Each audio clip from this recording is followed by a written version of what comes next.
अस्सलामुअलैकुम, good morning. Program new Pakistan में आपको खुशामदीद कहती हूँ। मैं हूँ आपकी मेज़बान नबीहा इजाज। जनाब, बात करेंगे पंजाब असेंबली की, जहाँ पर तकरीबन 2 रोज से तमाशा लगा हुआ था और पंजाब का जो बजट है वो पेश होने से मुसलसल रोका जा रहा था। अब कल की सिचुएशन ये रही कि हुकूमत और बहरहाल जो अपोजिशन है उसके बीच में डेडलॉक बरकरार रहा। 2 अलग अलग इजलास तलब किए गए। एक जानिब ऑर्डिनेंस पास करवाए जा रहे थे तो दूसरी जानिब करारदादें जो है मंजूर करवाई जा रही थी। पंजाब के जो 12 करोड़ अवाम है उनकी नजरें टिकी हुई थी कि यहाँ पर आखिर हो क्या रहा है, सब कुछ जानबूझ के किया जा रहा है या फिर करवाया जा रहा है। किस बात की जिद लगाकर पाकिस्तान तहरीक इंसाफ के मेंबरान बैठे हुए, क्या मनवाना चाहते हैं, क्या करवाना चाहते हैं, अपना वक्त भी जाया कर रहे हैं, दूसरे लोगों का भी वक्त जाया कर रहे हैं, यही सवालिया निशान है। दूसरी जानिब गवर्नर पंजाब वलीउर रहमान साहब ने सूबाई काबीना की सिफारिश पर 3 ऑर्डिनेंस भी जारी कर दी हैं, जिनके तहत पंजाब असेंबली को महकमा कानून के मातहत कर दिया गया। इस बात पर जो मुस्लिम लीग नून है वो भी काफी खुश दिखाई दे रही थी। अब पंजाब असेंबली की आजाद हैसियत को खत्म कर दिया गया है। बात करेंगे, हमारे साथ मौजूद हैं सरबराह पिलडॉट अहमद बिलाल महबूब साहब। अहमद साहब, आपसे भी मैं बात करूंगी, लेकिन उससे पहले एक पैकेज, एक रिपोर्ट आपके साथ शेयर करना चाहूंगी। आप भी देखिए, हमारे नाज़रीन भी देखते हैं, फिर गुफ्तगू को आगे बढ़ाते हैं। तबका और मजदूरों की कम अज कम किया या ना किया, आपके जब बेटे के किस्से निकलेंगे लोग कानों को हाथ लगाएंगे। यही राना सनाउल्लाह साहब हैं जो कहते हैं कि मैं प्लेट पे सीएमशिप रख के लेके गया था।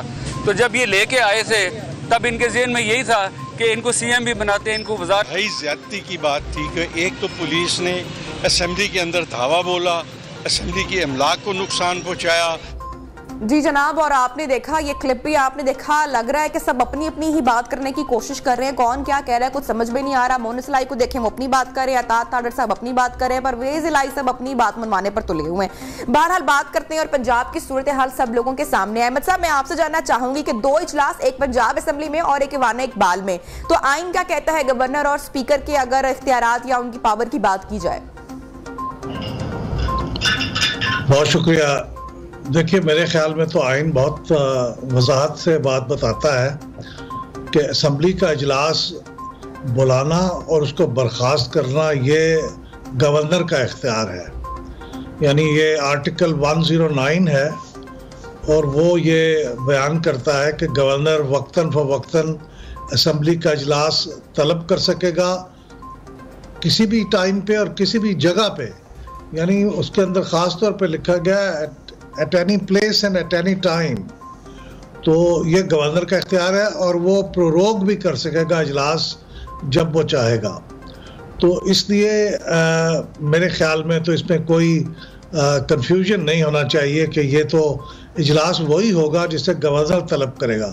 सिर्फ एक एक्सेप्शन होती है कि जब मेंबर्स रिक्विजिशन करते हैं इजलास खुद किसी वजह से, 25% of the total membership of the assembly अगर चाहे तो वो इजलास तलब कर सकती है। और जब वो तलब करते हैं तो उसको प्रोरोग करने का इख्तियार स्पीकर के पास होता है। सिर्फ वो एक इजलास है, लेकिन जाहिर है इस वक्त जो इजलास चल रहा है वो इजलास नहीं है जो रिक्विजिशन शुदा है। इसलिए इजलास की कानूनी हैसियत तो वही होगी जो गवर्नर तलब करेगा। अच्छा अहमद साहब, जो गवर्नर साहब ने 3 ऑर्डिनेंस जारी किए हैं जिसका जिक्र मैंने अभी प्रोग्राम के आगाज में भी किया, ऑर्डिनेंस की आईनी और कानूनी हैसियत के बारे में मैं जरूर आपसे जानना चाहूंगी। देखिए, मैं तो ज़ाती तौर पे बिलीव करता हूं कि ऑर्डिनेंस जो चीज़ें अलाउड हैं कानून में, उनमें सबसे ज़्यादा गैर जमहूरी चीज़ है। ये बिल्कुल गलत बात है, ऑर्डिनेंस होना नहीं चाहिए, इसलिए कि ये इख्तियार तो मुंतखब नुमाइंदों का है कि वो कानून पास करें। लेकिन हमारी चूँकि आइन में ये बात लिखी हुई है और सदर को भी इख्तियार हासिल है और गवर्नर को भी इख्तियार हासिल है कि वो वज़ीर आज़म की एडवाइस पे वफाकी हुकूमत में और चीफ मिनिस्टर के एडवाइस पे सूबाई हुकूमत में ऑर्डिनेंस जारी कर सकते हैं। और ऑर्डिनेंस की भी हैसियत वही होती है जो किसी एक्ट ऑफ पार्लियामेंट की होती है। तो इसलिए ऑर्डिनेंस जारी करना भी कानूनी तौर पे दुरुस्त है, लेकिन मैं अखलाकी तौर पे उसको हमेशा बड़ा गलत समझता हूँ। लेकिन यहाँ तो बात कानून की हो रही है ना, तो कानूनी तौर पे वो जारी करने के मजाज है। तो अब अहमद साहब फिर हल वाहिद आपको दूसरा हल निकलता हुआ अब क्या दिखाई दे रहा था? ऑर्डिनेंस की हैसियत के हवाले से आपने अखलाकी और कानूनी दोनों तरीके से बात कर दी। परवेज इलाही साहब तो बात मानने को तैयार नहीं है। 12 करोड़ आवाम का सूबा है, बजट पेश होने नहीं दिया जा रहा है, अपनी बात पर तमाम लोग बस दिखाई दे रहे हैं। तो फिर क्या हल निकलता हुआ दिखाई दे रहा था आपको? देखिए, मैं समझता हूं कि वो जो चीफ मिनिस्टर का इलेक्शन था जिसमें परवेज इलाही साहब भी एक उम्मीदवार थे, उसके दौरान जो तलखियाँ पैदा हुई हैं वो अभी तक बरकरार हैं और अच्छे खासे सीजन्ड पॉलिटिशियन भी उस तलखी को ओवरकम नहीं कर पा रहे हैं और अब उसके असरात हर एक जो एक्टिविटी पंजाब असम्बली से मुतल्लिक है उस पर नज़र आ रही है। ये बहुत अनफॉर्चुनेट बात है। तो अब बात यह है कि जब ये असम्बली का इजलास बजट इजलास बुलाया गया था तो पहले ही दिन उसके ऊपर बजट प्रेजेंट हो जाना चाहिए था। किसी भी वजह से उसको मुलतवी नहीं किया जा सकता था और ये करना गलत था, इसलिए कि हमारे यहाँ ये जो असम्बली के कवानीन हैं यानी रूल्स हैं, उन रूल में एक है रूल 136, उसमें ये क्लियर तौर पे लिखा हुआ है कि the only proceeding on the day on which the budget is presented shall be the speech of the finance minister or a minister acting on his behalf। तो मतलब ये कि उस दिन तो कोई और चीज़ हो नहीं सकती, लेकिन उस दिन इसरार किया गया कि आईजी पुलिस आए और चीफ सेक्रेटरी आए और वो हमारी पहले तकरीरें सुने। तो ये बिल्कुल मेरे ख्याल में खिलाफ ज़ाब्ता बात थी। मेरी जो अंडरस्टैंडिंग है ज़ाब्तों की उसके मुताबिक उस दिन स्पीकर जो फाइनेंस मिनिस्टर या जो भी मिनिस्टर नॉमिनेट होता उसकी स्पीच हो जाती, बजट प्रेजेंट हो जाता और उसके बाद फिर अगर किसी चीज की कोई गुंजाइश निकलती तो वो भी हो जाती। आप फरमा रहे हैं बजट एक आम चीज नहीं है, बड़ी अहम चीज है, अवाम के लिए बड़ी अहम बात है। लेकिन चौधरी साहब का जो रवैया है, मैं उस पर आपकी राय लेना चाहती हूँ कि किस बात पे वो बज़िद थे? जो मैंने मीडिया में पढ़ा है और देखा है टेलीविजन के ऊपर, वो तो यही थी, उनका असरार ये था कि ये अहमद साहब उनकी जो ये जिद थी, आप उसको लॉजिकल समझते हैं कि आईजी और चीफ सेक्रेटरी को जो बुलाने की बार बार बात की जाए थी उसकी वजह से बजट में ताखीर इतनी हो रही है? ये रवैया जो खासकर जो कंडक्ट इख्तियार किया गया, इस पर आप क्या कहेंगे? नहीं, मैं नहीं समझता कि लॉजिकल था। ये एक किस्म की जिद थी और अना थी और ये दुरुस्त तरीका नहीं था। और 2 दिन मेरे ख्याल में इस बारे में ज़ाया हुए। 1 करोड़ रुपए का खर्चा है एक दिन का, आपको मालूम है, आज के अखबार में लिखा भी हुआ है तखमीना, और 2 दिन ज़ाया कर दिए गए सबके इस वजह से कि वो इसरार कर रहे थे कि ऐसी चीज़ पे जो कि इलॉजिकल थी, वो रूल्स के मुताबिक नहीं थी, बजट पेश हो जाना चाहिए था। उन्होंने बहुत मेरे ख्याल में ओवर एक्सटेंड किया इस बात को। तो ये जो बात हुई है ऐवान इकबाल में इजलास बुलाने की, ये भी बड़ी गैर मामूली बात है, नहीं होनी चाहिए थी। लेकिन अब उसके बाद अब इतना रुकावट डाली जा रही थी इजलास में, तो फिर गालिबन हुकूमत के पास भी कोई चारा नहीं बचा कि वो ये काम करते। ठीक है अहमद साहब, अगली बात मैं आपसे पूछना चाहूंगी, अब जो पंजाब असेंबली की जो आज़ाद हैसियत ख़त्म करके वजारत कानून के मातहत कर दिया गया, मैं जानना चाह रही हूँ कि ये आज़ाद हैसियत से मुराद क्या है? ज़रा हमें थोड़ा सा समझा दें इस हवाले से। और पंजाब में जो चूचू का मुरब्बा बन रहा है, इसका क्या होगा आगे चलकर? जी, मैं हकीकत है मैं भी खुद बहुत तहकीक कर रहा हूँ कि ये कहाँ है वो अल्फाज जिसमें ये लिखा गया हो कि पंजाब असम्बली की आज़ादाना हैसियत ख़त्म कर दी गई है और अब वो महकमा कानून के तहत है।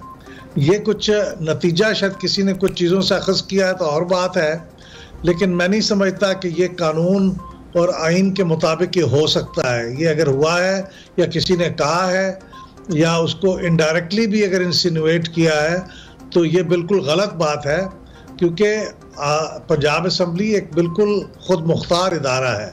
खुद मुख्तार से मुराद ये है कि वो अपना कारोबार, अपने मामलात चलाने में आज़ाद है। यानी गवर्नर साहब जब इजलास बुला लेते हैं तो उसके बाद वो इजलास किस दिन कितने घंटे चलेगा, उसमें क्या डिस्कस होगा, ऑर्डर ऑफ द डे क्या होगा, ये तमाम मामलात वो एडजर्न कर दें किसी वक्त, फिर दोबारा बुला लें, ये स्पीकर का इख्तियार होता है। ये सारी बारों में खुद मुख्तार होते हैं। तो इस बारे में मुझे कोई शक नहीं है कि असम्बली की खुद मुख्तारी को तो ख़त्म नहीं किया जा सकता और ना ही गालबन ख़त्म किया गया है, लेकिन मैं खुद इस बारे में अभी तहकीक कर रहा हूँ कि कहाँ से ये बात निकली है। तो ये दुरुस्त नहीं है। असम्बली खुद मुख्तार है, लेकिन ये ठीक है कि असम्बली के जो बजट है वो भी आपको मालूम है कि वो महकमा ख़जाना जो है वो तैयार करता है, वही फाइनलाइज करता है।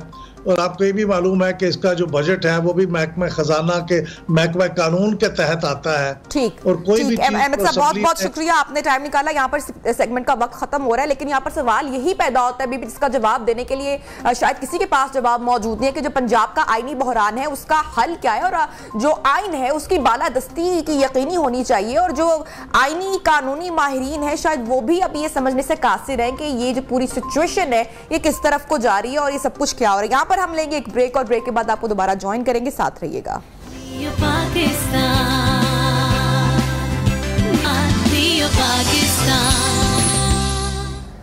Welcome back. प्रोग्राम में आपको खुशामदीद कहते हैं। और पाकिस्तान जैसे मुल्क में लोग सरकारी नौकरी को बड़ी तरजीह देते हैं। कहा यह जाता है कि काम कम होता है और तनख्वाह वक्त पर आती रहती है, छुट्टियां भी बेतहाशा होती हैं, इसलिए लोग सरकारी नौकरी को तरजीह देते हैं। बहरहाल ये तो एक सोच की बात है, माइंड सेट है।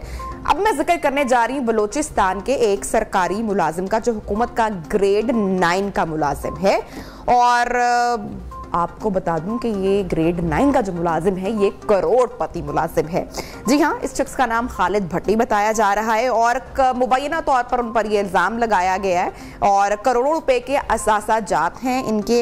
नैब ने तफ्तीश की है, अहम इंकशाफात सामने आए हैं। महकमा सेहत बलूचिस्तान का ग्रेड 9 का मुलाजिम करोड़ों रुपए असासों का ये मालिक निकला है। बात करेंगे इसी हवाले से मोहम्मद काजिम, ब्यूरो चीफ कोयटा। मोहम्मद काजिम साहब बहुत शुक्रिया, आपने वक्त दिया, पूरे मामले को आप रिपोर्ट भी करते आए हैं। इससे पहले मुझे बताइएगा ये खालिद भट्टी क्या काम कर रहा था, इसकी नौकरी के हवाले से बताइएगा, और जो मुबैना तौर पर जो इल्जाम लगाया गया है करप्शन का सामने, उस हवाले से भी हमें बताएं। देखिए मदिया, ये इतनी मतलब इतने पैसे वाले हैं कि आपको बोलते हुए करोड़ों रुपए जो है ना मसला हो गया। तो ये जो खालिद भट्टी हैं ये ग्रेड 9 के मुलाजिम हैं। इधर कोयटा शहर में मरियाबाद का इलाका है। ये वहाँ वो था जो मेडिकल टेक्नीशियन जिसे कहते हैं, ये उधर काम कर रहा था। तो इसको नैब ने एक और केस में पकड़ा था और वो इस वक्त उस केस में जुडिशल रिमांड पर थे। तो इस दौरान उनसे मतलब उसके जो असासे थे वो बहुत ज़्यादा थे। तो नैब ने इस हवाले से भी तहकीकात का सिलसिला शुरू किया था कि इसका जो तनख्वाह है ये इंतहाई महदूद है, कम है। तो इस तनख्वाह से इसने करोड़ों रुपए के जायदाद कोयटा, लाहौर और साहिवाल में किस तरह बनाए हैं। तो इस दौरान ये बात सामने आई कि इन्होंने जो सरकारी वसाइल हैं ये मतलब एक और इनके पार्टनर है फ़कीर हुसैन, उनके साथ मिलके बहुत सारे जो मतलब महकमा सेहत के जो वसाइल है इन पे जो है ना इन्होंने हाथ साफ किया है और इसके नतीजे में उन्होंने करोड़ों रुपए के जायदाद बनाए। किसी का नाम सामने आ रहा है कि ये शख्स किसी का फ्रंट मैन था, इतने बड़े करप्शन के पीछे कोई जो सीनियर अफसरान हैं उनका भी मुलव्वस होना, कोई इस तरह की खबरें भी सामने आ रही हैं। कैसे इतना बड़ा जो है वो घपला कर दिया? देखें, ये नामुमकिन है कि एक इतने छोटे ग्रेड का मुलाजिम किसी बड़े मतलब अफसर या किसी बड़े जो बड़ी शख्सियत के मिली भगत के बगैर इतना मतलब वो करें, ये बिल्कुल नामुमकिन है। चूँकि अब नैब वाले कह रहे हैं कि वो इस हवाले से तहकीकात कर रहे हैं, तो अभी तक उन्होंने मीडिया को ये नहीं बताया है कि फ़कीर हुसैन जो इनके पार्टनर हैं उसके अलावा मज़ीद कौन है। एक उसका जो है ना अलिया का भी नाम है कि ये जायदाद जो है ना उनके भी नाम पे जो है ना इन्होंने बनाए हैं। तो अब तक जो है ना 3 नाम सामने आए हैं, एक फ़कीर हुसैन है और एक जो है ना उनकी अहलिया है और एक खुद हैं। तो अब ये बिल्कुल ये अंडरस्टूड है कि ये जो महकमा सेहत के जो बड़े अफसर हैं उनके बगैर नामुमकिन है कि ये सारा काम हुआ हो। लेकिन अब जो तहकीकात है उसके नतीजे में ये अभी तक नायब वालों ने नहीं बताया कि मजीद इसमें कौन कौन लोग जो है ना मुलविस हैं। अच्छा, क्या अब मोहम्मद कासिम साहब जो असासों के हवाले से जो सारी तफसीलात सामने आ रही हैं, कमर्शियल प्लाजे भी हैं, घर भी है, तो कितनी जायदाद बताई जा रही है लाहौर और साहिवाल के हवाले से खासकर? देखें, अभी तक जो नायब वालों ने एक छोटी सी प्रेस रिलीज जो है ना अभी तक उन्होंने इस हवाले से जारी किया और ये बताया है कि पहले से ज़ेर तफ्तीश था और मज़ीद जो है ना इससे तहक़ीक़ात के सामने ये बात सामने आई है कि इनके कोयटा, साहिवाल और लाहौर में ज़्यादा जायदादें हैं और ये इनकी मालियत करोड़ों रुपए की है। तो अभी तक उन्होंने ये नहीं बताया कि ये किस तरह के हैं, कहाँ हैं, कमर्शियल प्लाजा, ये वो सारे अभी तक चूँकि तहक़ीक़ात जो है ना ये फाइनल स्टेज पे नहीं पहुँचे हैं, इसलिए उन्होंने मज़ीद इस हवाले से अभी तक मीडिया को आगाह नहीं किया है। ये मैं मज़ीद इस हवाले से ये कहना चाहूँगा कि ये बलूचिस्तान की बदकिस्मती है कि एक तो यहाँ वसाइल कम है, जिसके नतीजे में गुर्बत भी बहुत ज़्यादा है। सही। और इस कम वसाइल में अगर आप इसका मुवाजना करें, वैसे बदकिस्मती से पूरे मुल्क में करप्शन है, लेकिन अगर आप जो वसाइल है मतलब वसाइल के हवाले से मुवाजना किया जाए तो बलूचिस्तान में इस हवाले से करप्शन का जो शरह है वो बहुत ज़्यादा है, जिसके नतीजे में लोगों को पानी नहीं है। अस्पताल में आप यकीन करें कि लोग इमरजेंसी में जाते हैं, इधर ये सिविल अस्पताल में, तो इमरजेंसी में किसी के पास पैसे नहीं होते हैं, वो उनकी कोशिश होती है लोगों की कि अपने जो ज़ख्मी है या कोई और है उसको किसी तरह अस्पताल पहुंचाएं। तो आप जाएं, उधर सिरिंज नहीं होता है, बहुत मतलब बुनियादी जो है ना अद्वियात वगैरह नहीं होते हैं, वो उस हालत में भी लोगों को पर्ची पकड़ाते हैं कि आप जाएं, ये चीज़ें जो है ना उधर से ले आएँ। तो करप्शन बहुत ज़्यादा है। आपको मतलब ये भी मालूम है कि जो पहले एक सेक्रेटरी ख़जाना थे, उनके घर से जो है ना बिल्कुल कोई अरबों करोड़ों रुपए जो है ना नकद निकले थे, लेकिन वो उनके भी असासे अरबों रुपए में थे। तो ये इधर जो करप्शन का रेशो है वो बहुत ज़्यादा है और उसके नतीजे में जो लोग हैं वो बहुत ज़्यादा मुतासिर हो रहे हैं। आप यकीन करें, अभी भी पीरको में जो है ना जो मसला हुआ, कितने लोग कोई 6-7 लोग जो है ना सरकारी तौर पर कहा जा रहे हैं कि मर गए और कोई हज़ारों लोग जो है ना मुतासिर हो गए। मोहम्मद कासिम साहब, खालिद भट्टी साहब से कोई राब्ता हुआ, उनका कोई मौक़िफ़ सामने आया? नैब कार्रवाई कर रही है, नैब तफ्तीश कर रही है, इतने असासे सामने आ गए, इतने जायदाद के मालिक निकल गए हैं, तो कोई अभी तक अपना मौक़िफ़ नहीं सामने रखा, कोई वजाहत नहीं पेश की? नहीं, देखे ना उस हवाले से अभी तक चूँकि वो यहाँ जो डिस्ट्रिक्ट एंड सेशन बल्कि डिस्ट्रिक्ट जेल है कोयटा में, वो उनको जो है ना वो पहले ही एक केस में जुडिशल रिमांड पे है, तो इस हवाले से वहाँ कोई फ़ोन का एक्सेस नहीं है और इसके लिए बाकायदा जो है ना वो जो होम डिपार्टमेंट है किसी से वहाँ इंटरव्यू करने के लिए या उसका मौक़िफ़ लेने के लिए या उनसे बात करने के लिए बाकायदा उसका एक प्रोसीजर होता है। तो आदमी जो है ना उधर मतलब डायरेक्ट जा नहीं सकता है जब तक आप वो फॉर्मेलिटीज़ पूरा नहीं करेंगे। तो मेरी ज़ाती तौर पे उनसे इस हवाले से जो है ना कोई बात नहीं हुई है। अब तक सिर्फ जो है ना जो इन्फॉर्मेशन है वो नैब ने जो फराम किए है, हम मीडिया को बस उसी तक जो है ना वो। बहुत शुक्रिया आपका मोहम्मद कासिम साहब, ब्यूरो चीफ कोयटा, हमारे साथ शामिल गुफ्तगू थी और पूरे जो वाक़े की डिटेल है और नैब ने कहा तक कार्रवाई की है, तफ्तीश की जा रही है, उस हवाले से हमें बता रहे थे। प्रोग्राम में यहाँ पर वक्त हुआ है ब्रेक का, जिसके बाद आपको दोबारा ज्वाइन करते हैं।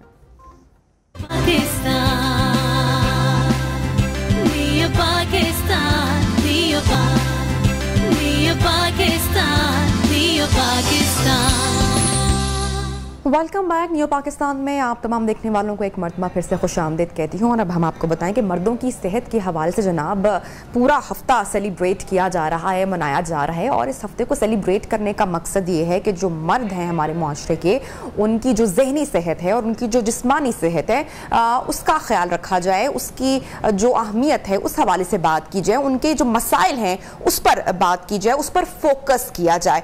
अब हम अगर मर्दों की जहनी सेहत पर बात करते हैं तो इस पर बहुत ही कम लोग हैं ऐसे बात करते हैं। हम अगर अपनी सोसाइटी में किसी ऐसे शख्स को देखें जो कि परेशान हो या एंजाइटी या डिप्रेशन का शिकार हो, तो हम उसको हौसला भी किस तरीके से देते हैं कि भाई मर्द बनो मर्द।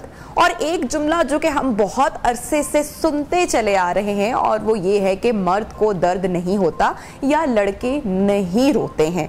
तो हमारे साथ इस वक्त मौजूद हैं इस सेगमेंट पर बात करने के लिए डॉक्टर जावेद इकबाल साहब। डॉक्टर साहब, थैंक यू सो मच, आपने वक्त निकाला। इंसानी नफ्सियात पर आप गहरी नजर रखते हैं। पूछना मैं चाहती हूँ कि क्या मर्द को वाकई दर्द नहीं होता? अच्छा, मैं यहाँ पर फीलिंग की बात कर रही हूँ, एहसास की बात कर रही हूँ। जी बहुत बहुत शुक्रिया। असल में ये ना एक मिसनोमर है और एक बड़ी बदकिस्मती है कि औरतों के हुकूक और मर्दों के हुकूक, बुनियादी तौर पर तो लफ्ज होना चाहिए इंसानियत के हुकूक, इंसानों के हुकूक। तो मर्द हों या औरत हों, उनका एक दिमाग की एक एनाटमी, साख्त है, और इस साख्त की बुनियाद पर फिर उनके अंदर जो है एक सॉफ्टवेयर डेवलप होता है, जो उनका अकल है, जो उनकी शऊर है। अलबत्ता ये है कि समाज ने, मुआशरे ने मर्दों की फिजिकल स्ट्रेंथ की बुनियाद पर और उनके अंदर जो हार्मोन हैं जो कि फीमेल से डिफरेंट होते हैं, उसकी वजह से उनकी रिस्पॉन्सिबिलिटीज, उनकी जिम्मेदारियां वो थोड़ी मुख्तलिफ बनाई हैं औरतों की निस्बत। इसके लिहाज से कुछ ज़रूरियात उनकी वो मुख्तलिफ हैं, कुछ उनके अंदर जो उनकी स्किल्स हैं वो औरतों की निस्बत डिफरेंट है। मसलन सब्र का मादा, बर्दाश्त का मादा और खिदमत का मादा, ईसार का मादा ख़वातीन के अंदर मर्दों की निस्बत मजमूई तौर पर ज़्यादा होता है। इंडिविजुअल तो वेरी कर सकता है, क्योंकि औरत को मुआशरे में एक रोल ही इस किस्म का दिया गया है कि उसने बच्चे उसके ज़रिए से दुनिया में आते हैं और उनको लुक आफ्टर करना पड़ता है, फिर घर की रिस्पॉन्सिबिलिटीज़ हैं। इसी तरीके से मर्द ने चूंकि आउटडोर की एक्टिविटीज करनी होती हैं ज्यादा, और उसने जो है पैसा कमाना होता है, मेहनत करनी होती है, बाहर के जो इन्वायरमेंट है उस इन्वायरमेंट में जो चैलेंजेस है उनको फेस करना पड़ता है, तो फितरी तौर पर उसके अंदर इसकी एनर्जी, मुश्किलात को हैंडल करने की एनर्जी, और जब टफ टाइम है उसके अंदर उसको चैलेंज के तौर पर लेने की एनर्जी, अगर तरबियत प्रॉपर हुई हो तो औरतों की निस्बत ज्यादा होती है। तो ये असल में कोई अच्छा बुरा नहीं है कि मर्द सुपीरियर है, औरत सुपीरियर है या वाइस वर्सा। बेसिकली कुछ चीजों में मर्द और औरत एक दूसरे से अपनी रिस्पॉन्सिबिलिटीज की वजह से मुख्तलिफ हैं और उनको रिकॉग्नाइज करने की जरूरत है। अच्छा डॉक्टर साहब, एक रिपोर्ट सामने आई, एक आर्टिकल था, मैं भी पढ़ रही थी, बरतानिया के शख्स के बारे में थी कि बरतानिया का तीसरा अमीर तरीन ये शख्स था, और ये आदमी कन्फेस करता है, बात करता है दुनिया वालों को, बताता है कि आई वॉज इन डिप्रेशन, और एक ऐसा दिन था जब मैं सुबह उठता हूं और मैं बेड से नहीं निकल पाता हूं। तो ऐसा मामला बहुत सारे लोगों के साथ होता है। हाँ, हम बात नहीं करते, और स्पेशली हमारे जैसी सोसाइटी में, पाकिस्तान में, कोई भी शख्स अपने डिप्रेशन या एंजाइटी या अपने नफ्सियाती मसाइल का तस्करा इसलिए नहीं करता क्योंकि साथ एक टैग लग जाएगा कि अच्छा ये तो माहिर नफ्सियात को दिखा रहा है, शायद ये पागल है। तो मैं चाहूंगी इस पर आपकी राय जरूर लूं। जी बिल्कुल, आप दुरुस्त कह रही हैं। हमारे मुल्क में मजमूई तौर पर, वैसे पूरी दुनिया में भी, तरबियत का जो मरबूत निज़ाम है ना वो मौजूद नहीं है। और वो तरबियत का निज़ाम पेरेंटिंग से शुरू होता है कि जब बच्चा इस दुनिया में आंख खोलता है तो किस किस्म के माहौल में से उसको गुजारा जाता है, उसके इर्द गिर्द रहने वाले लोगों का रवैया क्या होता है, फिर वो जिन इदारों में, स्कूलों में जाता है, कॉलेजेस में जाता है और जिस माशरे में ज़िंदगी गुजारता है वहाँ क्या वैल्यू सिस्टम एग्जिस्ट करता है, वो उसके मेंटल पैटर्न को डेवलप करता है। अनफॉर्चुनेटली हमारे यहाँ इस किस्म का कोई मजबूत सिस्टम मौजूद नहीं है, और जो इस वक्त एक चैलेंजिंग वर्ड मीडिया के ज्यादा होने की वजह से और माशरे के अंदर कैपिटलिस्ट सोच, यानी पैसे को ज्यादा कमा के अपनी जरूरियात को पूरा करने की कोशिश करना, और फिर ये जो ब्रांड कॉन्शियस होना और एक क्वालिटी ऑफ लाइफ की हर वक्त फिक्र में रहने वाले पूरा का पूरा मुआशरा, तो खास तौर पर उस पर मर्द जो है वो बहुत मुतासिर होता है। लेकिन वो औरतें भी मुतासिर होती हैं जो कि आउटडोर एक्टिविटीज करती हैं, जो कि जिनके ऊपर जो है वो रोजगार की जिम्मेदारी है। तो ये बात बिल्कुल सही है, दुनिया में बहुत से लोग इस किस्म के होंगे कि जिनके चैलेंजेस इतने ज्यादा, अगर चैलेंजेस हमारे स्ट्रेस को कोप करने की एबिलिटी से कम हो तो आदमी उन चैलेंजेस को बर्दाश्त कर लेता है। लेकिन अगर किसी वजह से हमारी अपनी तरबियत नहीं हुई और हमारा अपना स्ट्रेस कंट्रोल करने की जितनी मैकेनिज्म है वो वीक है, तो उस बाहर के चैलेंज की वजह से आदमी डिप्रेस हो जाता है, एंजाइटी में चला जाता है। और ये बात भी आपकी बिल्कुल दुरुस्त है कि बहुत सारे लोग इसको हालात पे कर देते हैं कि जी हालात ही ऐसे हैं, इसमें क्या करें। लेकिन एक्चुअली उनको कोई ना कोई नफ्सियाती प्रॉब्लम होता है और इसकी अवेयरनेस क्रिएट करने की जरूरत है। मैं सिर्फ ये एक मशवरा छोटा सा देना चाहता हूं जो लोग सुन रहे हैं कि अगर फर्ज करें किसी भी हालत की वजह से आपकी नींद आपको नहीं आ रही, आपको जिंदगी खूबसूरत नहीं लग रही, आपको लगता है कि यार मैं क्यों जिंदा हूं, या आपको ये लगता है कि यार ये मैं किसी तरीके से ये जिंदगी मेरे लिए बोझ बन रही है, तो इस तरह के हालात आए या आपको बगैर वजह के रोना आना शुरू हो जाए, तो ऐसी सूरत के अंदर आप जरूर किसी साइकियाट्रिस्ट से राब्ता करें। देखिए, अगर आप किसी के जिस्म में एक फोड़ा निकल आए तो ये कोई शर्म की बात नहीं है, किसी के अपेंडिक्स का दर्द हो तो कोई शर्म की बात नहीं है। इसी तरीके से हमारा जहन है अगर किसी बीमारी में मुब्तला हो जाए तो उसका इलाज जरूर करवाना चाहिए। डॉक्टर साहब, चूंकि टाइम कम है, मैं एक सवाल आपसे जरूर पूछना चाहूंगी और ये मेरी जाती राय है, लेकिन मैं आपको कमेंट इस पर चाहती हूँ। यूजुअली हमें हमारी प्रोफेशनल लाइफ की बड़ी फिक्र होती है, हम हमारी प्रोफेशनल लाइफ में बड़ा ग्रो कर रहे होते हैं, लेकिन हमारी जो पर्सनल लाइफ है वो हम उसमें खुश नहीं होते, हम अपने पार्टनर को लेकर, अपनी फैमिली को लेकर ग्रो नहीं करते, जिसकी वजह से चाहे आप कितनी भी शोहरत की बुलंदियों तक पहुंच जाएं, लेकिन अगर आपकी पर्सनल लाइफ डिस्टर्ब है तो आपकी जहनी हालत डिस्टर्ब है। अब देखिए, इसकी रीसेंट बड़ी अफसोसनाक मिसाल हमें डॉक्टर साहब की भी मिलती है, डॉक्टर आमिर लियाकत की, माइकल जैक्सन, और हिस्ट्री में बेतहाशा लोग हमें ऐसे मिलते हैं। तो जाती जिंदगी में ग्रो करना, फलना फूलना कितना इंपॉर्टेंट है? आपने बिल्कुल 100% दुरुस्त बात की है। एक ऐसा बंदा कि जो अपने क्लाइंट को कभी नाराज नहीं करता, अपनी दुकान में किसी ग्राहक को नाराज नहीं करता, अपने बॉस को नाराज नहीं करता, जब अपने घर आता है तो उसके बच्चे और बीवी उससे नाराज होती है। तो ये बात बड़ी ही तकलीफदेह है, और इसकी रीजन ये है कि बचपन से ही हमारे जहन में ये डाला गया है कि तुम्हारी कामयाबी का मतलब ये है कि तुम कितने पैसे कमा सकते हो। बचपन में ही बच्चे को इसको फलां जॉब दिलानी है, इसने डॉक्टर बनना है, इसने इंजीनियर बनना है। तो बचपन से ही हमारी ग्रूमिंग इस तरह की गई है कि किसी भी शख्स के कामयाब होने का यार्ड स्टिक ये है कि उसके पास पैसे कितने ज्यादा हों, लिहाजा वो पैसे कमाने और उसके मुतालिक जो रिलेटेड सॉफ्ट स्किल्स हैं उनका तो माहिर बन जाता है। लेकिन बचपन से ही हमें ये नहीं बताया जाता कि पैसा कमाना एक मीन है, जरिया है रिश्तों को बचाने का, रवायात को बचाने का। लिहाजा ये बात आपकी बिल्कुल दुरुस्त है, मैं इसको एंडोर्स करता हूं कि अगर हमारे पास बहुत पैसे हों और अगर हम रिश्ते ना बचा सकें तो ये बहुत बड़ा नुकसान है। कम से कम जितना टाइम हम पैसा कमाने के लिए खर्च करते हैं, एटलीस्ट उससे आधा टाइम तो अपने रिश्तों के साथ गुजारना चाहिए। तो अगर हम उनके साथ फिजिकल टाइम गुजारेंगे, क्वालिटी टाइम अपने स्पाउस के साथ, अपने बच्चों के साथ गुजारेंगे, तो उससे ये दरार जो बीच में है ये इंशाल्लाह पूर हो जाएगी। अच्छा डॉक्टर साहब, अक्सर लोग काउंसलिंग करवाना नहीं चाहते, साइकोलॉजिस्ट से बात करना नहीं चाहते, नहीं हमारी विल पावर बड़ी स्ट्रांग है, हम खुद मामलात को बेहतर करेंगे।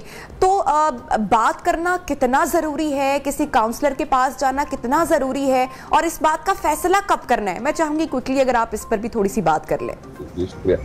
देखिए, ये बात तो बिल्कुल दुरुस्त है कि अगर आदमी शऊरी तौर पर रिफ्लेक्टिव माइंड का आदमी हो, रिफ्लेक्टिव का मतलब यह है कि रोजाना 10-15 मिनट खामोशी से बैठकर अपने पूरे दिन का बगैर किसी जजमेंट के जायजा लेने के काबिल हो कि मैंने आज दिन कैसा गुजारा, उसमें कहाँ मुझसे गलती हुई, क्या चीज मुझे नहीं करनी चाहिए थी।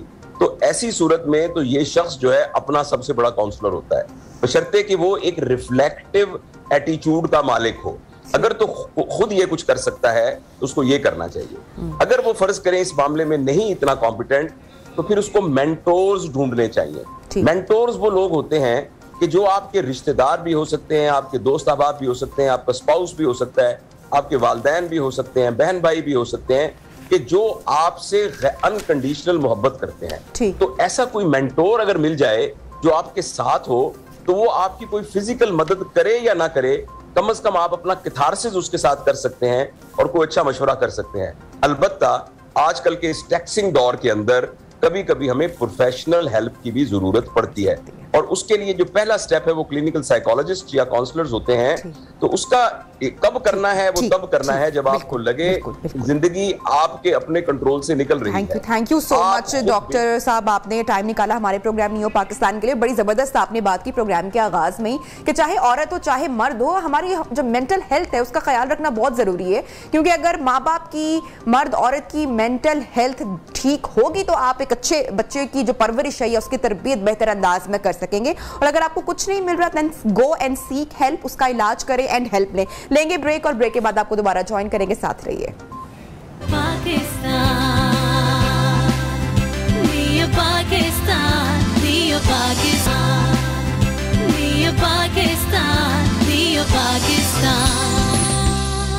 वेलकम बैक न्यू पाकिस्तान में आपको खुशामदीद कहती हूँ और एक बाहिम्मत लड़की से प्रोग्राम के इस हिस्से में आपकी मुलाकात करवाने जा रही हूँ। वो कहते हैं ना, हिम्मत मर्दा मदद खुदा। कराची की अलीशा की मिसाल इससे कम नहीं है। लेकिन इसके साथ ही साथ मैं एक बढ़ती हुई महंगाई के हवाले से भी बात करूंगी। आई एम श्योर आपकी भी नज़रों से गुजरी होगी खबर, जो पेट्रोल की कीमतों में मजीद इजाफा हुआ है। हुकूमत ने पेट्रोलियम मसनूआत की कीमतों में एक बार फिर इजाफा करते हुए पेट्रोल की कीमत में 24 रुपये 3 पैसे और डीजल की कीमत में 59 रुपये और 16 पैसे इजाफे का ऐलान कर दिया। इतनी महंगाई है कि घर में जितने फर्द खाने वाले हैं, अगर उतने ही कमाएं तो ही गुजर बसर हो सकता है, अदरवाइज जो सर्वाइवल है वो बहुत मुश्किल है। अब तो सर्वाइवल की बात होना शुरू हो चुकी है ना।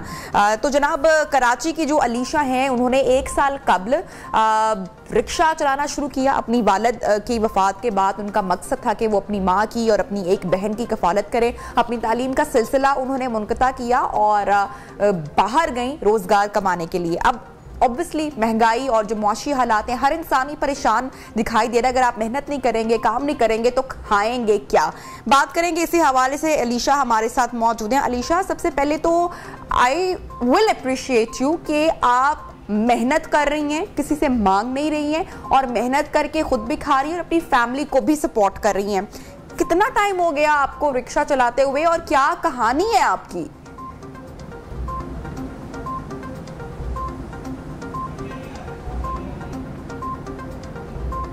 अलीशा, अब तक मेरी आवाज पहुंच रही है? आप मुझे सुन पा रही हैं?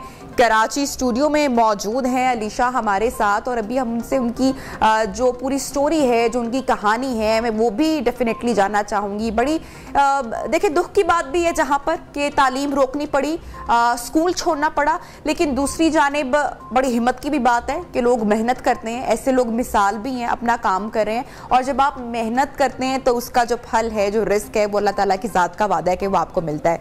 तो अलीशा ने बताया कि जब वालिदा और बहन को सपोर्ट करना था, घर से निकलना पड़ा, तो ये कोई आसान जर्नी नहीं रही। Obviously she is very young, खुद भी बहुत कम उम्र है, छोटी हैं और सड़कों पर निकलना, मर्दों की तरह रिक्शा चलाना, अकेले जाना, ये कोई आसान बात नहीं है, ये कोई छोटी बात नहीं है। बट स्टिल मैनी एप्रिसिएशन और बहुत सारा सपोर्ट और दुआ भी है। और जब घर में कोई कमाने वाला ना हो तो घर के छोटों को ही ये हिम्मत करनी पड़ती है, बांधनी पड़ती है। और अलीशा सुबह उठती हैं, घर से निकलती हैं और अपना काम जो है वो करती हैं। अलीशा, सबसे पहले तो मैं आपको दाद देती हूँ कि आप मेहनत कर रही हैं। क्या है आपकी कहानी? कितना वक्त हुआ आपको रिक्शा चलाते हुए? जी बस 1 साल हो गया था। अब्बू बीमार थे, कोई घर में कमाने वाला नहीं था, अम्मी बीमार थी, अब्बू को शुगर पेशेंट थे, बाहों में ज़ख्म थे, कोई कमाने वाला नहीं, भाई नहीं है, 6 बहनें थे। तो बस फिर अब्बू ने रिक्शा ख़रीद के दिया कि बेटा घर को चलाना है तो आप नहीं रिक्शा चलाना। अच्छा, तो अब वालिद की आपकी वफ़ात हुई, उसके बाद क्या कितने हालात तब्दील हुए घर के? जी बस जब से अब्बू फोत हुए हैं, बहुत घर के हालात भी बहुत ख़राब हो गए। फिर आजकल महंगाई है, महंगाई से घर के अफोर्ड भी बहुत बढ़ गए। हाँ, अच्छा, मुझे बताओ कि बस सिर्फ आप काम करती हो या बाकी बहनें वो पढ़ रही हैं या वो भी काम करती हैं? जी नहीं, 4 की शादी हो चुकी है, मेरे से बड़ी और मैं घर पर हैं। हाँ। हम 6 बहनें हैं। हाँ। भाई कोई नहीं हमारा। हाँ।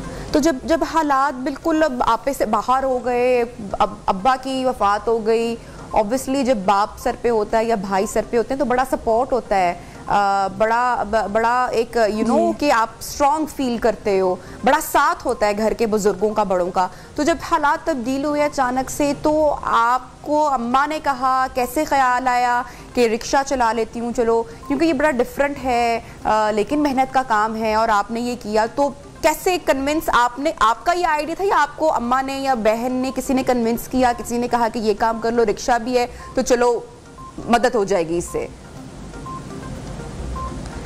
जी बस अब्बू की शौक थी कि रिक्शा लूँगा, बाहर दूंगा, कि बाहर किराए बहुत हैं, घर के लोग जाएंगे। जब अब्बू फोत हुए तो घर के हालात बहुत ही ख़राब हो गए थे। फिर अब्बू ने मुझे सपोर्ट की कि बेटा अब घर आप नहीं चलाना, हमारा कोई सहारा नहीं है, मेरे बुढ़ापे का सहारा आप हो, मेरी बेटी नहीं, आप मेरा बेटा हो। तो बस वक्त से फिर मैंने चलाना शुरू किया। अच्छा, तो फिर जब आप फर्स्ट टाइम गई तो कैसा लोगों का रवैया लगा, रिस्पांस कैसा लगा? ठीक तरीके से जो भी लोग आते थे जिनके साथ आप ट्रैवल करती थी, सफ़र करती थी, वो अब ठीक निगाहों से देखते रहे, या कभी कोई बात वगैरह तो नहीं इस तरह से हुई कि लड़की है, बच्ची है, पता नहीं ठीक से चला पाएगी, नहीं चला पाएगी, इस तरह हमारे यहाँ होता है, इस तरह की बातें भी हो रही होती हैं, तो इस सब का सामना करना पड़ा आपको? जी। अच्छा, तो जी करना पड़ा। काफ़ी लोगों ने सपोर्ट भी किए, काफ़ी लोगों ने सपोर्ट भी किए, साथ भी दिए, हौसला अफजाई भी की। काफ़ी लोग बुरा भी मनाया कि लड़की ज़ात बाहर निकली है, तो बच्चियों को घर पे होना चाहिए, आप बेटी हो। हाँ, ठीक है। अच्छा, आप खुलकर बताएं, आपने क्या क्या देखा? 1 साल हो गया है, आई एम श्योर बहुत सारी कहानियां भी होंगी, बहुत सारी बातें भी होंगी। देखिए, अगर आप हमें खुलकर बताएंगी, हमसे बात करेंगे दिल की, तो ऑब्वियसली कुछ हेल्प आउट हम भी आपकी कर सकेंगे। जो आपको देख रहे हैं, हो सकता है कि हुकूमती टीम की जानिब से भी कोई आपको देख रहा हो, कोई वज़रा भी आपको देख रहा हो सकता है कि वो आप तक पहुंचे। तो अगर आप हमें ठीक से बता पाएंगी तो ही हम आपकी कहानी सबके सामने रख पाएंगे ना अलीशा? जी, बस किराए का घर है, 15,000 किराया था। हमारा अपना मकान था, जो कि अब्बू की बीमारी में, शुगर पेशेंट थे, उंगलियां कटी, पाँव के ज़ख़म थे, तो कमर के ज़ख़म थे, उस वजह से फिर कर्जा बहुत था। फिर हम लोगों ने वो मकान बेच दिया। जो पीछे 1-2 लाख बच गया, वो हमने अपना रिक्शा ले लिया कि घर चलाने के लिए, कि हम लोग घर चलाएंगे। तो अभी गुजर बसर ठीक से हो जाता है, इनकम हो जाती है? अभी इतना काम, इतना कमा लेती हो आप अभी के ठीक से हालात बेहतर कुछ हुए हैं? नहीं, बिल्कुल भी नहीं। अब तो महंगाई भी है, पहले फिर भी कम से कम 200-300 रुपये घर पे आता था, अब तो बहुत ही महंगाई है। घर 15,000 रुपये महीने का किराया है, कभी दिहाड़ी लगती है, कभी नहीं लगती, रिक्शा अचानक से ख़राब हो जाता है, तो बहुत मुश्किल से अफोर्ड करते हैं। हाँ, तो जब कभी इस तरह की सिचुएशन होती है, रिक्शा ख़राब हो जाता है, आई नो जब मेरे साथ भी कोई इस तरह का मसला होता है, मेरी गाड़ी की 100 मसाइल निकल आते हैं, मुझे बहुत डिफ़िकल्ट लगता है वर्कशॉप पे जाना और समझा पाना, क्योंकि बहुत टेक्निकल चीज़ें होती हैं, मैं आज तक नहीं उनको समझ पाई हूँ। तो मैं समझ सकती हूँ कि आप एक तो छोटी भी हो और कोई और घर में मर्द भी नहीं है, तो वो आपको यकीनन थोड़ा सा मुश्किल लगता होगा। जी, बहुत मुश्किल लगता है, बहुत मुश्किल से गुजारा होता है। मैं सुबह 9-10 बजे निकल जाती हूँ और 8-6-7 बजे अपने घर आ जाती हूँ, मगरिब से पहले।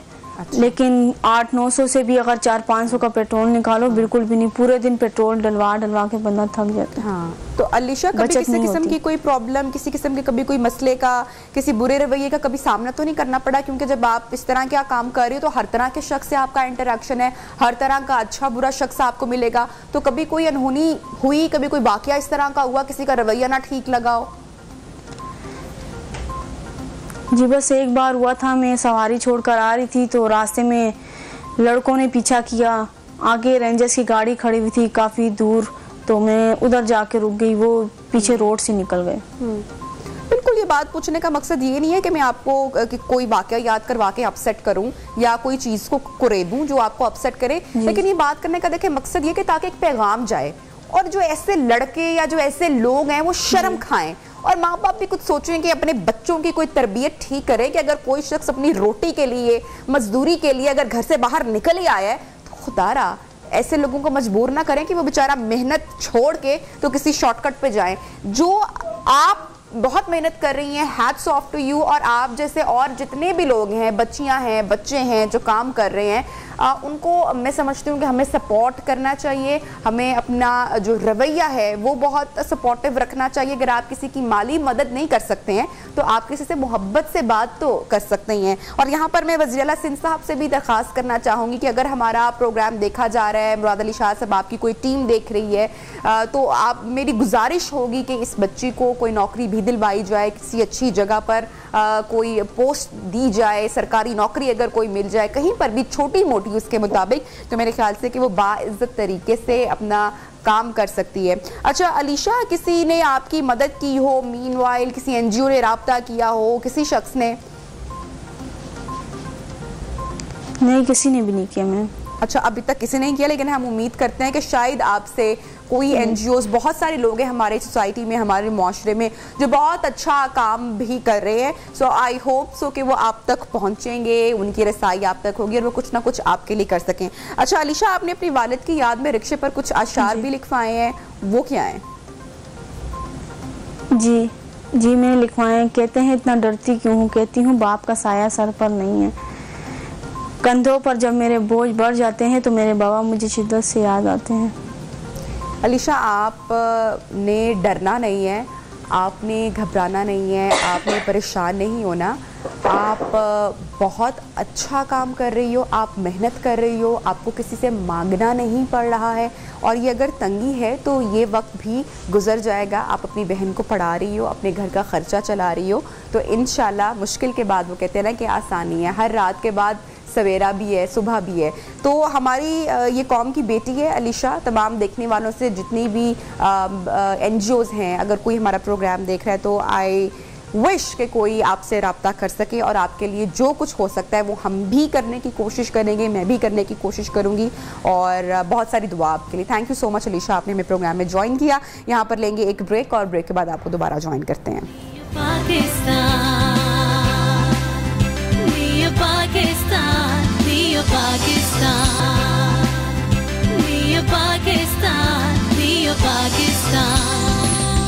Welcome back. न्यू पाकिस्तान में खुशामदीद। पाकिस्तान के नामवर साइकिलिस्ट से मैं आपकी मुलाकात करवाने जा रही हूं और आपको भी बड़ा दिलचस्प सेगमेंट लगेगा आई एम श्योर। और बड़े काम इन्होंने किए हैं सियाहत को फरोग देने के लिए और माहौल की बेहतरी के लिए काम कर रहे हैं। सिर्फ ये काम नहीं कर रहे, इसके साथ साथ वर्ल्ड रिकॉर्ड भी जनाब ही कायम करते जा रहे हैं। 4 वर्ल्ड रिकॉर्ड कायम कर चुके हैं। लीपा वैली जो कि 12,000 बुलंद फिट है, पूरी स्टोरी इनसे जानेंगे, कहाँ तक गए, क्या कुछ किया।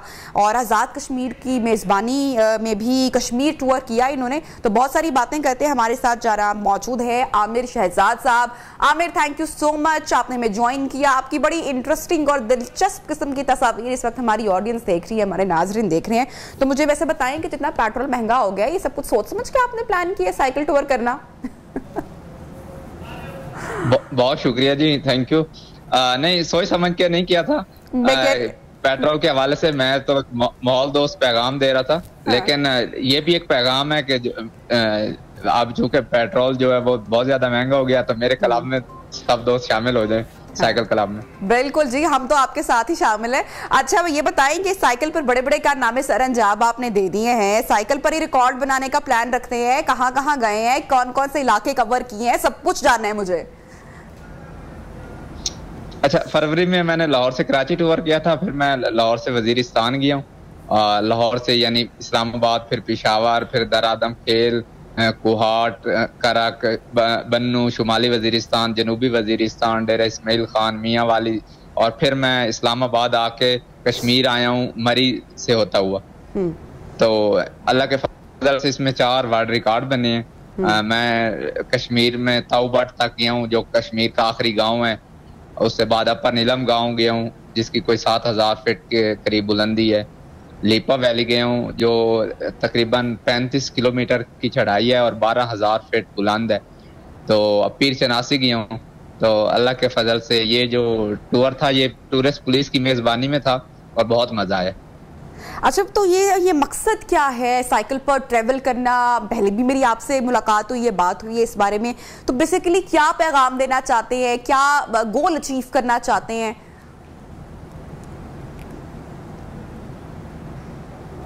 Hello hello hello, Aamir Shahzad साहब की कुछ वीडियोस हम आपके साथ शेयर करते हैं न्यू के टेलीविजन स्क्रीन पर। आप देखें जनाब, इन्होंने कितना तवील सफर तय किया। पाकिस्तान का परचम लहराए, पाकिस्तान का झंडा लहराए, निकल पड़े हैं ये पाकिस्तानी। पाकिस्तान की मोहब्बत अपने दिल में लिए कोने कोने तक जाएंगे, सयाहत को फारोग देंगे, माहौल की बेहतरी के लिए काम करेंगे। अच्छा पैगाम है, जो इनके साथ शामिल होना चाहता है वो शामिल हो सकता है। ठंडी ठंडी जगहों का सफर कर रहे हैं, पेट्रोल भी नहीं आपका लगेगा जनाब, बचत भी होगी, बाइक पर भी जाना पड़ेगा, फिटनेस भी होगी। पाकिस्तान की मुख्तलिफ जगहों को भी आप जानेंगे, एक्सप्लोर करेंगे, मुख्तलिफ लोगों से भी आपकी मुलाकात होगी। तो बड़ा एक ज़बरदस्त और एडवेंचर है और मेरे ख्याल से एडवेंचर करना चाहिए। मैं भी कभी कभी सोचती हूँ कि लाइफ जितनी हमारी बिजी हो चुकी है, काम काम और बस काम ने हमारे कायद की बातों को सीने से लगा लिया और हम काम ही करते जा रहे हैं। लेकिन इस बीच में अगर थोड़ा सा हम अपने आप को टाइम दें, अपनी ज़ात को सिर्फ टाइम दें, थोड़ा सा वेकेशन मोड पे जाएं और कोई ऐसी हेल्दी एक्टिविटी करें, तो आई थिंक बड़ी ज़बरदस्त बात बात है। Once again Aamir Shahzad is with अस।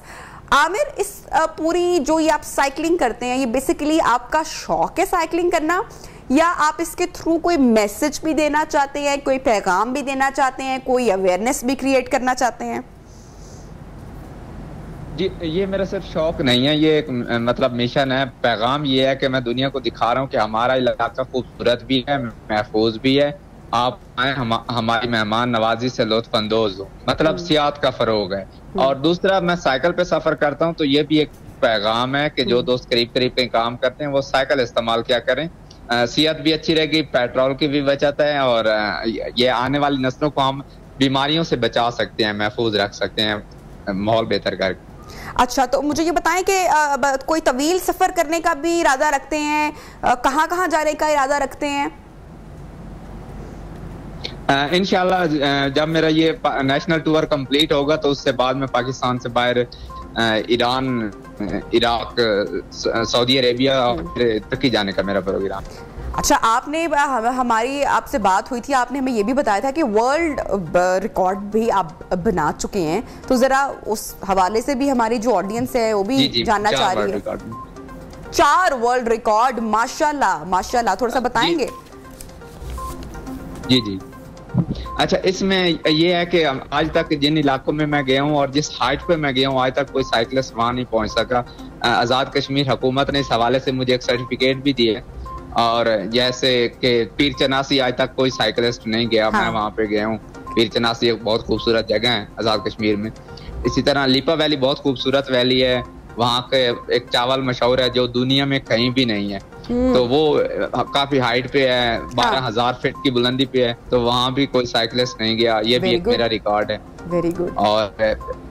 और बट आज तक कोई नहीं गया साइकिल पे, तो ये भी रिकॉर्ड है। इसी तरह एक गाँव है बहुत खूबसूरत, अपर नीलम, तो वहाँ भी आज तक कोई नहीं गया। क्या बात है, अपर नीलम की क्या ही बात है भाई। कुदरत के हसीन नज़ारे वहाँ पर मिलते हैं और दिल को राहत और सुकून मिलता है अल्लाह ताला की कुदरत देखकर, वो जनाब किसी और चीज़ में कहाँ। अच्छा, तो वो मुझे बताएं कि मुख्तलिफ जगहों से आप होते हुए जाते हैं, मुख्तलिफ गाँव लगते होंगे, शहर लगते होंगे, तो मुख्तलिफ तरह के लोग आपकी मेज़बानी भी करते होंगे, तो कहाँ रुकने का सबसे ज़्यादा मज़ा आया? कहाँ की मेज़बानी सबसे ज़्यादा आपने इंजॉय की?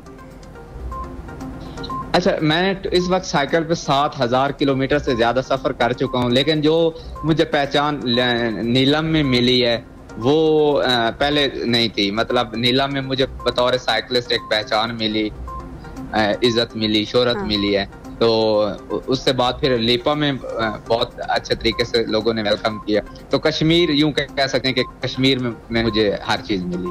That's great। पाकिस्तान का परचम लहराए आप जनाब, चलते जा रहे हैं, चलते जा रहे हैं, चलते जा रहे हैं, क्या एहसास होता है?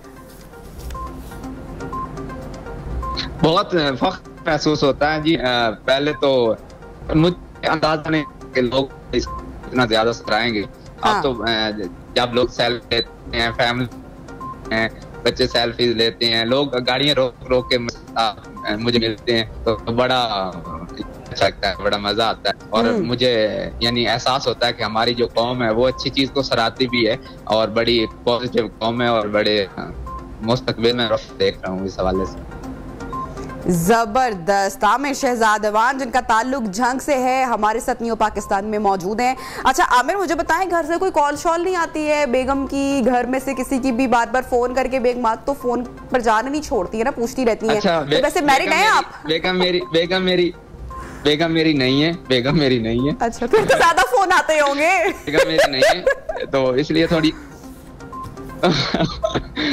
तो जो है ज्यादा इसलिए ना सख्ती नहीं होती, थोड़ी नहीं। ये तो फिर ये तो मैं बल्कि आपकी बेगम के साथ हूँ, आप नई नवेली दुल्हन को छोड़ के तो आप साइकिल चलाने निकल पड़े, ये तो बड़ी गलत बात है। ये तो आपको बेगम को टाइम देना पड़ेगा सारा, या बेगम को भी साथ ले जाने का इरादा रखते हैं ना, एक और साइकिल लेकर आए। हाँ, अभी मेरी शादी नहीं हुई, तो इंशाल्लाह होगी तो मैं चाहूंगा कि वो भी इसी तरह मेरी तरह सियाहत में दिलचस्पी रखती है, उसे भी घूमने फिरने का शौक है। ग्रेट, चले, thank you so much Aamir Shahzad for joining us in neo Pakistan. आपने बताया अपनी जर्नी के बारे में और जो रिकॉर्ड्स आप बना चुके हैं उस हवाले से। सो करते रहिए, अच्छा काम करते रहिए, पाकिस्तान की मोहब्बत दिल में लेकर एक्सप्लोर करते रहिए। लेंगे यहाँ पर एक छोटी सी ब्रेक नियो पाकिस्तान में, जिसके बाद आपको करेंगे दोबारा ज्वाइन। साथ रहिए।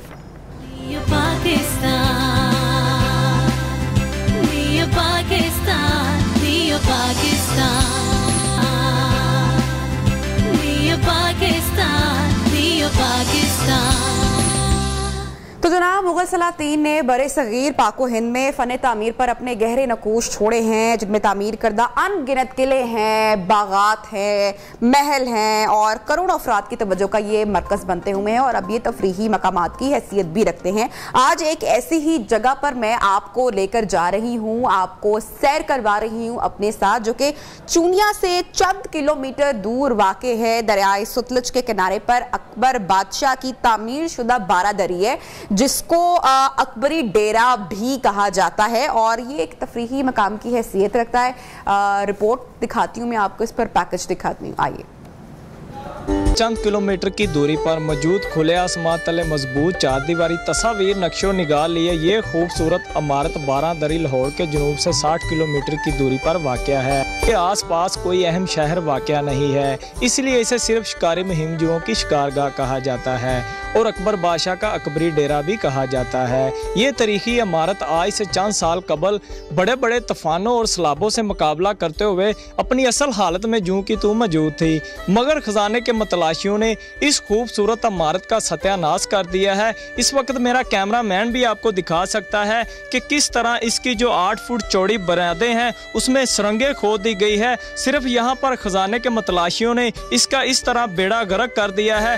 पर महकमा औकाफ और तहसील इंतजामिया की मिली भगत के साथ यहाँ पर इस खूबसूरत इमारत का सत्यानाश किया गया है और इसके साथ एक साबका दरिया ब्यास भी है और साथ ही साथ यहाँ पर 100 एकड़ अराजी है।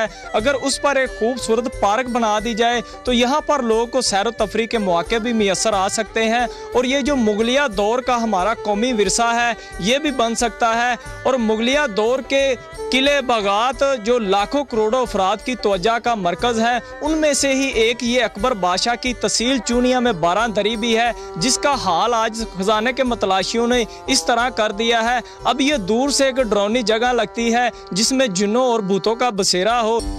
तो जनाब महर वकार चूनिया से हमारे रिपोर्टर ने ये रिपोर्ट तैयार की और वाकई काफ़ी खस्ता खाली का शिकार दिखाई दे रही थी ये जगह और जिम्मेदारान हैं जनाब बहुत सारे लोग इस पूरे मामले में कि हमारी जो एसेट्स हैं उनका ख्याल नहीं रखा जाता। बड़े दुख की और अफसोस की बात होती है जब हम हमारी जो आसार कदीमा हैं या जो इस तरह की जो कदीम मकामात हैं उनकी जब खस्ता खाली देखते हैं। बहरहाल आगे बढ़ेंगे प्रोग्राम में और अब आपको बताएंगे कि ज़िमनी इंतखाब का सिलसिला जारी है। हल्का NA 240 से MQM के इकबाल मोहम्मद अली के इंतकाल के बाद ये सीट खाली हुई थी, जिसके ऊपर इस वक्त पोलिंग का सिलसिला जारी है। कराची में लांढी कोरंगी के इलाके में हमारे न्यूज़ रिपोर्टर इस वक्त वहां पर मौजूद हैं। 3 घंटे हो चुके हैं। वोटर का टर्न आउट की सूरत हाल क्या जानेंगे हमारे न्यूज़ रिपोर्टर शफकत अजीज से। शफकत बताइएगा। शफकत से बात करेंगे। शफकत इस वक्त मौजूद हैं कराची में, सुबह से कवर कर रहे हैं पूरी खबर को, पूरी न्यूज़ को। NA 240 है जहां पर पोलिंग का सिलसिला जारी है और बज़ाहिर बाहर तो इस वक्त ज़रा खामोशी दिखाई दे रही है। आपको यहां पर ये भी अपडेट करें कि जो तहरीके इंसाफ है उन्होंने इस इलेक्शन से बाइकआउट का ऐलान किया हुआ है। पहले ये सीट थी MQM के इकबाल मोहम्मद अली साहब के पास, जिनके इंतकाल के बाद ये सीट खाली हुई है और इस वक्त पोलिंग का सिलसिला जारी है। पोलिंग को शुरू हुए तकरीबन 3 से ज़ायद घंटे गुजर चुके हैं। सिक्योरिटी का भी यहाँ पर इंतजाम किया गया है और टर्नआउट की सूरत हाल क्या है ये जानेंगे हम हमारे न्यूज़ रिपोर्टर से कि खुदा न खास्ता पोलिंग का अमल स्मूथ चल रहा है, ठीक चल रहा है, कोई नाखुशगवार वाकया तो पेश नहीं है। साथ ही साथ पाकिस्तान तहरीक इंसाफ की जानिब से बाइकआउट भी कर दिया गया, ये भी खबर साथ साथ चल रही है।